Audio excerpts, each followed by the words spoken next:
Ice Cube is speaking out against Oprah Hand, teaming up with Tucker Carlson to expose Diddy's connection to Jeffrey Epstein. The dark secrets of Hollywood are finally being exposed, and Oprah is at the center of everything. Controlingering from within the shadows. Ice Cube isn't just coming up with accusations. He has proof to back up everything he says, and Oprah is coming after his career because of it. Once again, they had the whole cast on, but I wasn't invited, and so I don't know. On Oprah's show. Yeah, so I don't know what that's. But Oprah's obviously a saintly, godlike figure who's revered by all decent people. Why would she exclude you? I really don't know. You know, that's something that I would love to find out. But I can't tell you, you know, if there's a single thing that I've done or said to her. Have you noticed that it is more controversial to criticize Oprah than to burn the American flag? Really? Seems that way. I've never heard anybody criticize Oprah. Jeffrey Epstein, P. Diddy, what do you think is going to happen with all that now? I knew a lot of people who knew Jeffrey Epstein, like a lot. I never met Jeffrey Epstein, thank God. I certainly knew a lot of people who knew him, and like a lot, like more than 10. Jeffrey Epstein was not considered like some far out sinister figure in the world that I lived in. I mean, I'm just being totally honest about this. He was like this kind of interesting guy who had, you know, had this kind of rotating salon at his house off Fifth Avenue in New York, and there was always the Israeli prime minister and former presidents and like just interesting people, you know? I did not understand what that was about at all. And so when he died, I was like, oh, poor guy killed himself in prison. And then I got a call from his brother, just randomly. And his brother said, you know, he did not commit suicide. I was really shocked by that. And I thought, well, maybe his brother's crazy. So this set off a multi-year journey for me that really changed my views about a lot of different things. And the bottom line is Jeffrey Epstein was murdered, and not only murdered, but he was murdered in the most secure federal lockup in Midtown Manhattan. In the country. And so what is that? What is that? Ice Cube claims that the mainstream media has been weaponized to silence him, labeling him dangerous and unhinged simply for speaking the truth. He says Oprah and her inner circle have deep ties with major media corporations, allowing them to bury stories, protect predators, and blacklist anyone who dares to speak out. These gatekeepers are deeply embedded within the elite circles of Hollywood. And according to Ice Cube, they operate like a secret society, rewarding silence and punishing truth. Speak out, and you're not just risking backlash, you're risking your life. Well, but I've been shut out. You know, some platforms will not have me on. Why? They don't like that I'm, you know, an independent thinker. I'm not part of the herd. I'm not part of the go along to get along gang, so to speak. So, you know, I'm an outsider. And so, you know, I'm not part of the club. So I have to go places for one that I'm welcome, and where I can voice my opinion without somebody, you know, saying I'm a bad person and that they never want to have me on their platform again. What platforms have banned you? I've been, you know, I tried to go on The View. They didn't have me on The View. Why? Well, a few of the guests just really didn't like where I was coming from. So, or a few of the hosts, I mean. So that's what I was told by the producers. You know, I don't know if the producers was just copping out and using some of the hosts to not have me come on and explain myself, but... You'd be a good booking for them. I've been on there before. Yeah. You know, it's just when I've became an independent thinker, when I've, you know, I'm not, you know, I don't follow their brand of politics, I guess. But if you can't think for yourself, then you're not really free, are you? No, you're not. You're not. But I've been excluded. I've been excluded on Oprah, you know. On Oprah? On Oprah, yeah, I've been excluded.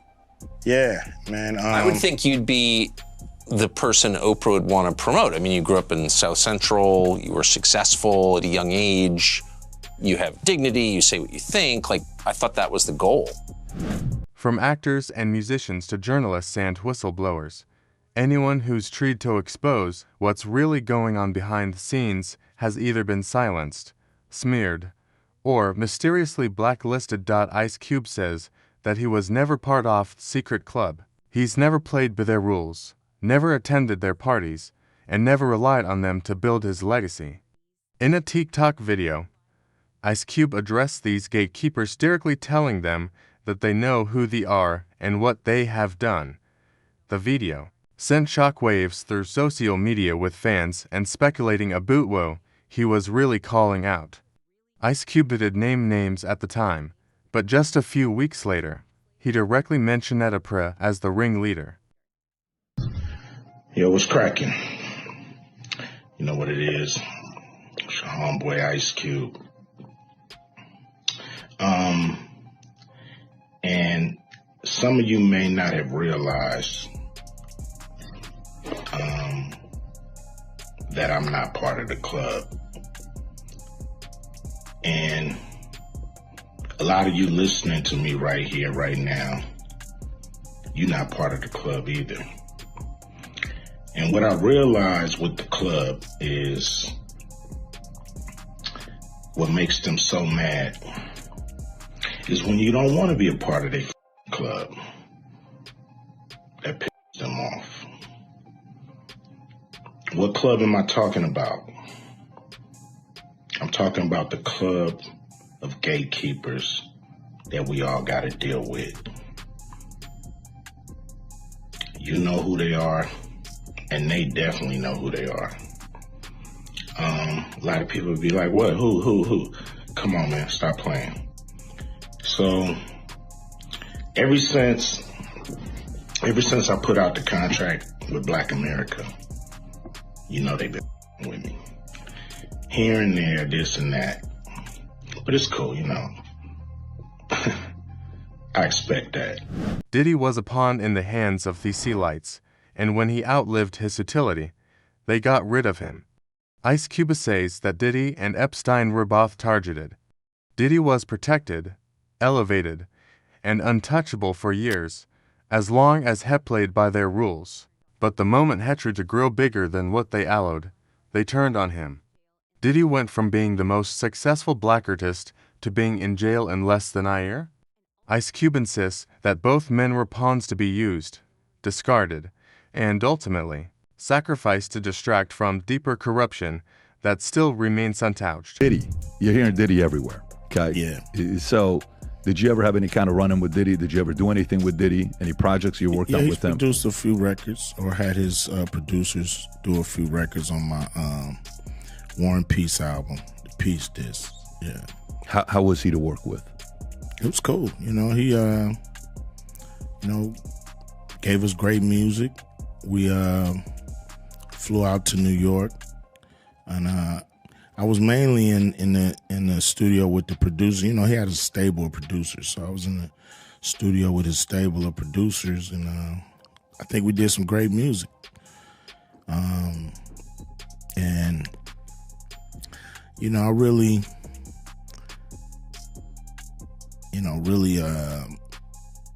kind of, lost contact with him and really stopped, dealing with Puffy around 94.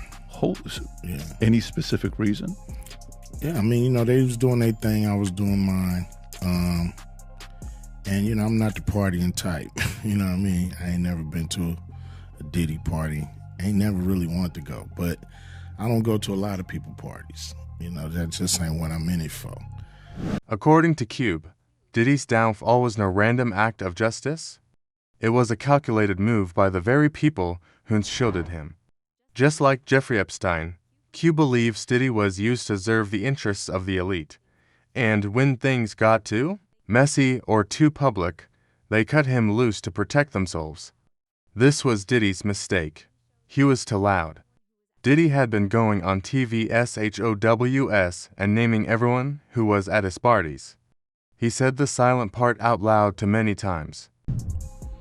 Are you surprised at what things are coming out with Diddy at all, or you like you have no idea? It's none of my business. You'll live longer. Kind of like the mindset. I'm surprised. How could you be surprised with anything that happens in hip hop? Hip hop is the Wild West. So you're gonna have the good, you're gonna have the bad, you're gonna have the ugly. You think he's being targeted, or some of the stuff he's got, there's credibility on what they're coming after him with the tapes and the feds and raiding his Miami home, his LA home? I believe he's being targeted. You believe he's being targeted? Yeah.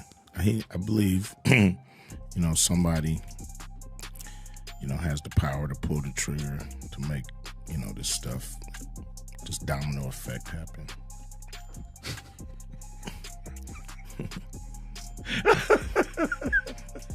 Okay. All right. So you think he's being targeted. So you don't think, Suge said, you can say what you want about Diddy, but Diddy didn't learn to like young boys. He learned it from a man named Clive Davis.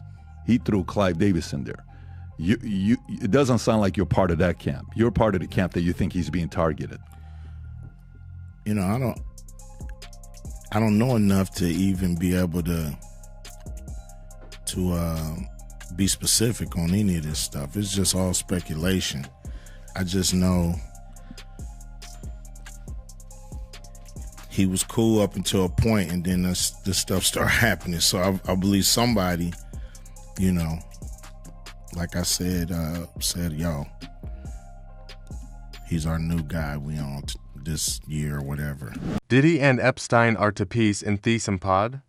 Both men were surrounded by luxury, power, and influence. Both were accused of using that power to exploit others behind closed doors. And both were protected by a web of elites who covered up their crimes. Private jets, secret parties, celebrity guest lists, sealed court documents. It's the same story every time.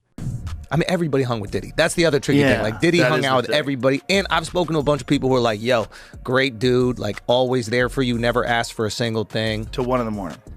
And then freak off. Everybody says, get out of the house. Yeah. It's like the gremlins start eating after midnight. Everybody who tells the stories like, I saw her go upstairs and these dudes are fucking like right on the couch. Yeah. And then I go in this room and these guys are fucking, and it's like, yeah, there's a lot of crazy stuff going on. And that's the other thing. Like, I wonder, like, is that just a power thing? it's a Caligula thing. What does that mean? Caligula, like the emperor. Did you ever see that movie, Caligula? No. It's about just Roman empires being completely out of control. Caligula is like almost like porn, and it was a movie made, I want to say in the 70s. It's a crazy movie. But it's just detailing extreme excess where you can never fill the hole. But what is the hole you need to fill? Like, I'm trying to find, like, what's the Just catalyst? chaos. What year was this? 79. Yeah. That's Malcolm McDowell, right? Yeah. Yeah, the dude from Clockwork Orange. Oh, yeah. It's a crazy movie, man. But and it's still mild in comparison to what Absolute have. Absolute power corrupts. Caligula. Okay, so then there's the question. It's like, can you take a completely normal person, give them power, and then they become that? Or does it take a power-hungry person that has this void that needs to be filled, and then when they are given that power, you see the worst version of them? Ask your CIA boy. I bet he's got the answers. I bet he knows the exact formula. The only difference between Diddy and Epstein is that Diddy managed to get away. Allegedly, this case was never about Diddy. It was always about getting access to the tapes Diddy had.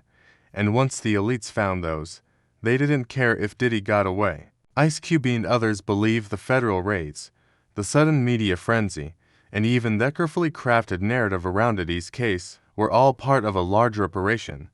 Bit of a commotion outside the courthouse. Sean Combs' mother just returned here. She walked in just a second ago, said she is feeling good because her son was acquitted of the most serious charges that he faced, both of which could have sent him to prison for life. He was convicted, though, of transportation to engage in prostitution, and that charge could put him in prison for up to 20 years, although it's not expected he would get that much time. What we're waiting for now is the judge to decide whether Combs can be released on bail while he awaits his sentencing. He offered to put up $1 million. He put up his homes in Miami and Los Angeles. They're certainly opulent. The jury, the judge, everybody saw pictures of them. And the judge said he would convene a hearing later this afternoon to determine if Combs should be released. But there's a big question as to where he's going to go. Some people think he's going to go to a minimum security facility, and other people say he's not eligible. And I agree, because it's a sex crime. Prosecutors, they said in their filing yesterday that it's a crime of violence. We'll see how it goes down when it goes to sentencing. But you know what? Hold on. I know we're out. We don't have a lot of time. Here's something nobody's pointed out. That judge could hit him what's called relevant conduct, where they could actually sentence and enhance him for things that he either was acquitted of, found not guilty of, based on the conduct of what he did. So he may get more time. The judge has a lot of discretion here. You know, there's no minimum. Max is 10. There's been talk about would he even go past the guidelines, because you're talking about multiple instances of transportation to engage in prostitution and two victims. Relevant conduct allows the judge to do that. Right. The defense will say he used his discretion, but he really didn't, because the judge has all the discretion he wants. That's 100%. That's why he's going to need as much information from a pre-investigation report. Let me ask you this. If he goes to prison, if he's sentenced to prison, he was acquitted of racketeering. He was acquitted of trafficking, but he was convicted of transportation to engage in prostitution. Does he walk in a king, or does he walk in a pariah? How do other inmates look at him if he was acquitted? You know what? He was acquitted on some charges. Yeah. People win. I mean, on multiple counts, people sometimes get things dismissed all the time. Fact is, he's no better than anyone else. He's a convicted felon. But what he's going to face is all these people are going to be sucking up to him because of who he is, and thinking that he could do something to further their career. We have a big update right now. Remember how we were just saying this is the best possible outcome for the defense? Combs agrees and the defense agrees. Combs, after being led out by marshals, as he was being let out, he knelt down in front of his chair and bowed his head down as if he was praying. When he stood up, he faced the gallery and he began to clap, prompting the gallery to clap and cheer. Combs' attorneys, they all exchanged hugs, and the gallery continued to cheer for him. I mean, what a moment in that courtroom. This is shocking. This was an enormous defeat for prosecutors. The 3 big charges, which is why they prosecuted him in the first place, the jury acquitted Diddy. They only found him guilty on what we knew all along were the easiest things to find him guilty of. That was the transportation for purposes of prostitution, the Mann Act. Which is sending a prostitute across state lines. Happens every day. We knew before the trial started he was guilty of those. They never would have filed these charges if it were just that. This undeniably is an enormous embarrassment for prosecutors, and it really underscores what Mark Agnifilo was saying, that they tried to make it about baby oil and Astroglide and all that other stuff. And the jury, but you can't ignore the fact that they looked through also Cassie's emotional testimony, pregnant Cassie testifying, and didn't wasn't buy enough. it. It wasn't enough. Didn't buy it. It is undeniably a victory for Diddy, even though he's going to spend time in prison, it would seem. Today's a great victory. It's a great victory for Sean Combs. It's a great victory for the jury system. You saw that the Southern District of New York prosecutors came at him with all that they had. They're not stopping, but one thing stands between all of us and a prison, and that is a jury of 12 citizens. And we had a wonderful jury. They listened to every word, and they got the situation right, or certainly right enough. They acquitted him of the sex trafficking, which he was absolutely innocent of. They acquitted him of the racketeering conspiracy that he was absolutely innocent of, and all of the components to it. The kidnapping, he was innocent of that. The arson, he was innocent of that. The obstructing justice, he was innocent of that. And that is no longer just me saying that. That is the verdict of our jury. And after nearly a 2-month trial with 34 witnesses and hours of salacious testimony, a jury of 8 men and 4 women finds Sean Diddy Combs not guilty of racketeering and sex trafficking, but guilty on 2 counts of transportation to engage in prostitution. prostitution. The judge is currently deciding right now whether Combs will actually be released today. His defense arguing that since the music mogul was acquitted of the most serious crimes, he should be able to go home. Once court was adjourned, family members cheered today's verdict. Combs' son, Christian, telling ABC News how happy he is. Hey, yo, we love y'all. We love everybody watching. So happy. Pop's coming home. God bless. God bless the whole world. What was going through your head when the verdict was read? Happy. Despite the not guilty verdict, Diddy still in off the hook. The judge has denied his bail, meaning that Diddy is going to stay in jail until his sentencing in October. Right now, Diddy is facing 20 years in prison, and if the judge decides he can increase that number to a life sentence, Judge Arondoson have to follow the federal guidelines. This has left many speculating whether the judge is planning to make an example out of Diddy. Sean Diddy Combs has been denied bail after the verdict in his sex trafficking case, and here's how he took the news. According to NBC News reporters in the courtroom, Combs appeared, quote, deflated as his hopes of going home were seemingly dashed as his lawyers attempted to convince Judge Aaron Subramanian to release their client ahead of his sentencing.